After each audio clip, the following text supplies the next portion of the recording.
പ്രസവവുമായി ബന്ധപ്പെട്ട് നമ്മുടെ നാട്ടിൽ പൊതുവെ കേട്ടുവരുന്ന രണ്ട് വാക്കുകളാണ് സുഖപ്രസവം അല്ലെങ്കിൽ സിസേറിയൻ. ഇതിൽ ബെർത്ത് കനാൽ വഴി നാച്ചുറലായി കുഞ്ഞു പുറത്തേക്ക് വരുന്ന പ്രസവ രീതിയാണ് വാജിനൽ ഡെലിവറി.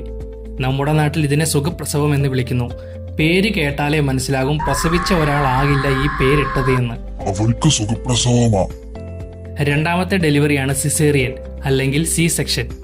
അമ്മയുടെ വയറ് മുറിച്ച് കുഞ്ഞിനെ പുറത്തേക്കെടുക്കുന്ന രീതിയാണിത്.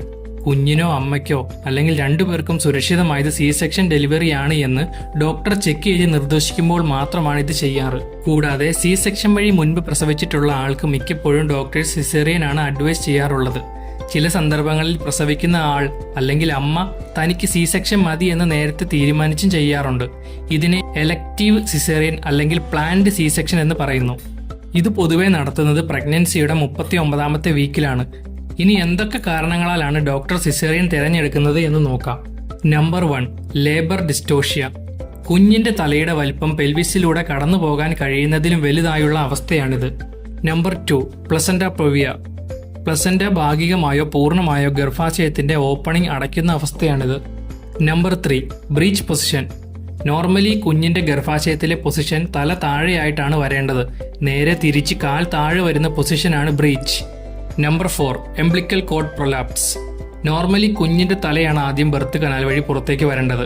എന്നാൽ ചില സന്ദർഭങ്ങളിൽ പൊക്കിൾക്കൊടി തലയ്ക്കൊപ്പമോ തലയ്ക്ക് മുൻപോ ബെർത്ത് കനാൽ വഴി പുറത്തേക്ക് വരുന്നു. ഈ സമയത്ത് പൊക്കിൾക്കൊടി കുഞ്ഞിനിടയിലും ബെർത്ത് കനാലിനും ഇടയിലും കുടുങ്ങി കംപ്രസ്ഡ് ആവാനുള്ള ചാൻസ് ഉണ്ട്. ഇത് കുഞ്ഞിനുള്ള ഓക്സിജനും ബ്ലഡും ലഭിക്കുന്നതിന് തടസ്സമാകുന്നു. ഇത്തരം സാഹചര്യങ്ങളിൽ സി സെക്ഷനാണ് സേഫ്. Number 5, fetal distress.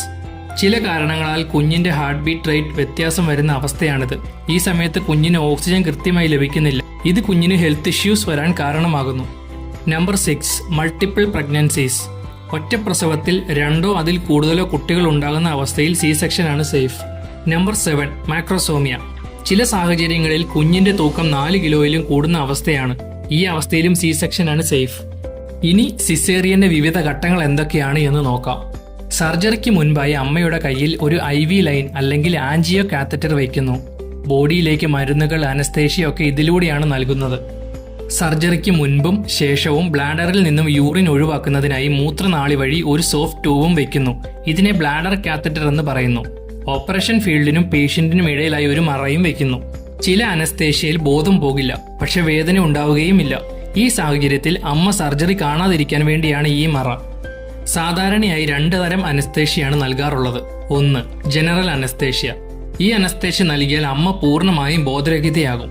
ഇത് എമർജൻസി സിറ്റുവേഷനിൽ മാത്രമേ ചെയ്യാറുള്ളൂ. 2, റീജിയണൽ അനസ്തേഷ്യ. ഇതാണ് സാധാരണയായി കൂടുതലും ഉപയോഗിക്കുന്നത്. ശരീരത്തിന്റെ ചില ഭാഗങ്ങൾ മാത്രം മരവിപ്പിക്കാനാണ് റീജിയണൽ അനസ്തേഷ്യ ഉപയോഗിക്കുന്നത്. ഈ സമയത്ത് അമ്മയ്ക്ക് ബോധമുണ്ടാകും, എന്നാൽ ശരീരത്തിന്റെ താഴ്ഭാഗങ്ങൾ മരവിച്ചതിനാൽ വേദന അറിയുകയില്ല.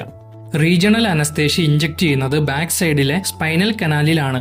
അനസ്തേഷ്യ നൽകിയതിനു ശേഷം അടിവയറിൽ സ്കിൻ കട്ട് ചെയ്യുന്നു. ഹൊറിസോണ്ടലായും വെർട്ടിക്കലായും സിറ്റുവേഷൻ അനുസരിച്ച് കട്ട് ചെയ്യാറുണ്ട്. കൂടുതലായും പുബിക് ബോണിന് മുകളിലായാണ് ഹൊറിസോണ്ടൽ ഇൻസെക്ഷൻ ചെയ്യുന്നത്.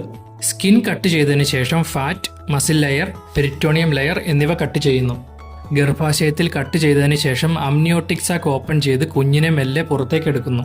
തുടർന്ന് എംബ്ലിക്കൽ കോഡ് കട്ട് ചെയ്യുന്നു. ശേഷം ഫസ്റ്റ് ഒബ്സർവേഷന് വേണ്ടി കുഞ്ഞിനെ ചൂടുള്ള ടവലിൽ പൊതിഞ്ഞു വെക്കുന്നു. പ്ലസന്റ ശ്രദ്ധാപൂർവം എടുത്തു മാറ്റുന്നു. അതിനുശേഷം സർജിക്കൽ ടീം കട്ട് ചെയ്ത ഓരോ ലെയറും സ്റ്റിച്ച് ചെയ്യുന്നു. ഈ സി സെക്ഷൻ സർജറി ചെയ്യാനെടുക്കുന്ന ആകെ സമയം 15 മുതൽ 30 മിനിറ്റ് വരെയാണ്. പ്രസവം കഴിഞ്ഞ് അമ്മ റിക്കവർ ചെയ്യുവാനായി 4 മുതൽ 7 ദിവസം വരെ ഹോസ്പിറ്റലിൽ റെസ്റ്റ് എടുക്കുന്നു. സർജറിക്ക് ശേഷം സ്പീഡ് റിക്കവറിക്ക് വേണ്ടി മെല്ലെ നടക്കുന്നത് നല്ലതാണ്. ഇത് ഗ്യാസ് പെയിൻ കുറയ്ക്കാനും ബ്ലഡ് ക്ലോട്ട് ഇല്ലാതായിരിക്കാനും സഹായിക്കുന്നു. 8 മുതൽ 12 ദിവസം കൊണ്ട് സാധാരണയായി കട്ട് ചെയ്ത മുറിവുകൾ ഉണങ്ങുന്നു. കാലക്രമേണ മുറിവുണ്ടാക്കിയ പാടുകൾ തിന്നാവുകയും ശരീരത്തിന്റെ നിറത്തിലേക്ക് മാറുകയും ചെയ്യുന്നു. പണ്ട് കാലത്ത് അമ്മ മരിക്കുകയോ അല്ലെങ്കിൽ മരണത്തിലേക്ക് പോവുകയാണ് എന്ന് ഉറപ്പുവരികയോ ചെയ്യുന്ന സമയത്ത് കുഞ്ഞിനെ രക്ഷിക്കുവാൻ വേണ്ടി വയറ് കീറി കുഞ്ഞിനെ പുറത്തേക്കെടുക്കുമായിരുന്നു. ഇതായിരുന്നു സിസേറിയന്റെ തുടക്കം. ആ സമയത്ത് അനസ്തേഷ്യ കണ്ടെത്തിയിരുന്നില്ല. അതുകൊണ്ട് തന്നെ അമ്മയെ രക്ഷപ്പെടുത്തിക്കൊണ്ടുള്ള സിസേറിയൻ വളരെ പ്രയാസകരമായിരുന്നു. അതുകൊണ്ട് തന്നെ നൂറ്റാണ്ടുകളോളം സിസേറിയൻ നടത്തിയിരുന്നത് അമ്മ മരിക്കുമെന്ന് ഉറപ്പുള്ള ഘട്ടങ്ങളിൽ മാത്രമായിരുന്നു. എന്നാൽ 19ാം നൂറ്റാണ്ടായപ്പോഴേക്കും എല്ലാത്തിനും ഒരു മാറ്റമുണ്ടായി. അനസ്തേഷ്യ കണ്ടെത്തുന്നു. ഇതൊരു വിപ്ലവകരമായ കണ്ടുപിടുത്തം തന്നെയായിരുന്നു. ആധുനിക സൗകര്യങ്ങളുടെ സഹായത്തോടെ caesarean the most common and safest surgery in the world ആയി മാറിയിരിക്കുകയാണ്. ലക്ഷക്കണക്കിന് ജീവനുകളെ രക്ഷപ്പെടുത്തുവാൻ സിസേറിയനിലൂടെ നമുക്ക് സാധിച്ചു.